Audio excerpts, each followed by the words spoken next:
এটা এনেদৰে যদি প্ৰত্যেক পৰীক্ষাতে মোবাইল ইণ্টাৰনেট গোটেই ৰাজ্যত বন্ধ হৈ থাকিব তেতিয়া ৰাইজে কেনেদৰে আগবাঢ়ি যাব ইয়াৰ এটা বিকল্প চৰকাৰে কিয় ল'ব নোৱাৰে কিন্তু আমাৰ কেন্দ্ৰীয় চৰকাৰটো ডাঙৰ এটা আইন আনিছিলে যে চিটিং কৰিলে 4 বছৰ জেল হ'ব এনেকুৱা এটা কঠোৰ আইন আনিছিলে এই কঠোৰ আইনৰ মানে লাভ হোৱা নাই এক্সামিনেশ্যনৰ ক্ষেত্ৰত যে আইন কেন্দ্ৰীয় চৰকাৰৰ মোদী চৰকাৰ যে আনিছিলে তাততো লিখা নাছিলে যে পৰীক্ষা পাতিলে মোবাইল ইণ্টাৰনেট বন্ধ হ'ব এতিয়া আমি বিভিন্ন পৰীক্ষা আমি ভাৰত ভিতৰত আমি পাতি থাকোঁ UPSC পৰীক্ষা APSC পৰীক্ষা বিভিন্ন আমাৰ ইঞ্জিনিয়াৰিঙৰ পৰীক্ষা IIT পৰীক্ষা JEE পৰীক্ষা NEET পৰীক্ষা এতিয়া এনেদৰে যদি প্ৰত্যেক পৰীক্ষাতে মোবাইল ইণ্টাৰনেট গোটেই ৰাজ্যত বন্ধ হৈ থাকিব তেতিয়া ৰাইজে কেনেদৰে আগবাঢ়ি যাব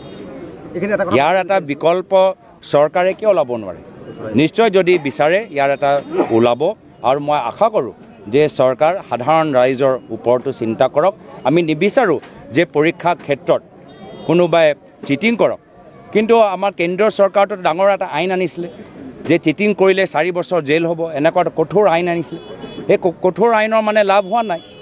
এই কঠোৰ যে আইন এক্সামিনেশ্যনৰ ক্ষেত্ৰত যে আইন কেন্দ্ৰীয় চৰকাৰৰ মোদী চৰকাৰ যে আনিছিলে তাততো লিখা নাছিলে যে পৰীক্ষা পাতিলে মোবাইল ইণ্টাৰনেট বন্ধ হ'ব তাততো লিখা আছিলে যে আমি ধৰিমহে কিন্তু ধৰিবতো পৰা নাই তো মানে সেই আইনটো লাভত কামত দিয়া নাই আইনৰ কামত